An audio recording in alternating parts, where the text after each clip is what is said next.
Bonjour à tous, moi je suis Benjamin, je serai le présentateur de cette vidéo qui va concerner le devis alternatif avec ses choix alternatifs, comment est-il mis en place, comment on le paramètre. Cette vidéo sera très courte. Bien évidemment, il y aura d'autres vidéos qui vont suivre après celle-ci, donc pour saisir ensemble le fameux devis de A à Z, et une troisième vidéo pour qu'on décortique ensemble justement les nouveautés sur l'affichage, sur l'aperçu du nouveau devis alternatif. Donc avant toute chose, il faut savoir que ce devis alternatif a été mis en place depuis le 1er janvier 2020 et dans Visiodent, vous avez donc deux paramètres possibles pour paramétrer donc vos fameux choix alternatifs. Le premier paramétrage, vous y avez accès directement dans l'onglet paramètres en haut de votre écran où dedans vous avez la famille des actes et une nouvelle famille qui s'appelle acte avec alternative.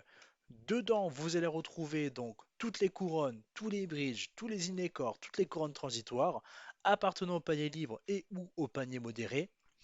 Et dans ces actes saisis ou montrés ici présents, vous avez une nouvelle famille qui s'appelle alternative, où là, dedans, nous allons voir justement les alternatives RAC 0 comme les alternatives RAC modéré. Voilà.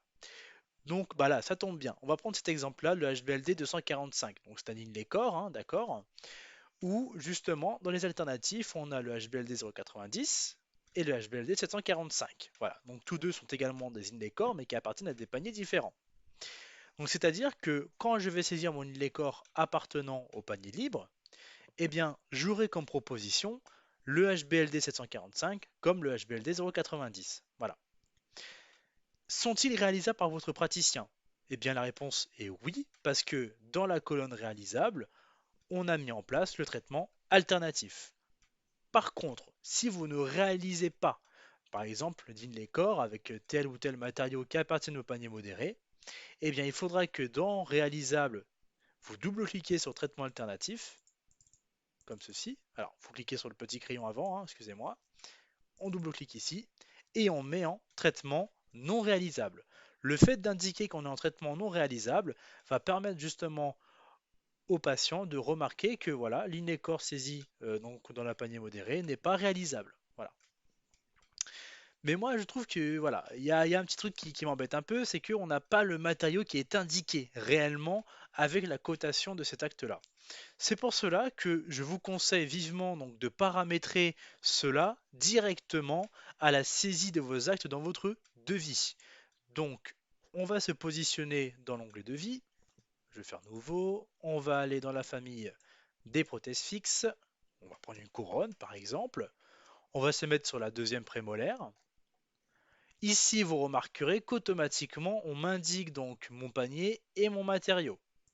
Moi, par exemple, je veux de la céramo-céramique, donc peu importe le montant, hein, je valide, et là, automatiquement, une nouvelle fenêtre s'ouvre avec les choix alternatifs. Dedans, encore une fois, on va pouvoir y toucher, on va pouvoir paramétrer si nos matériaux sont applicables dans le cabinet ou si sont-ils applicables en fonction du praticien, parce que bien évidemment, un praticien pourra faire un matériau en métallique, imaginons pour un patient, mais l'autre ne pourra pas le faire parce que voilà, il n'a pas l'habitude de le mettre en place. Et bien en fait, là vous remarquerez que automatiquement, en plus de la cotation, on a le matériau, donc là on est en métallique, et il vous suffira de faire avec un simple clic de décider si celui-ci est réalisable ou non par votre praticien. Voilà. Donc, par la suite, sur le devis, quand vous l'aurez proposé, on va voir ça en seconde partie ensemble, eh bien, on remarquera que le traitement, s'il est non réalisable, dans la colonne sur votre devis, le traitement réalisé par votre praticien, vous aurez la réponse non. Voilà. Donc, j'ai fini ma partie sur la configuration et les paramètres de mes choix alternatifs avec mon devis. Je vous dis à tout de suite pour la seconde vidéo. Au revoir.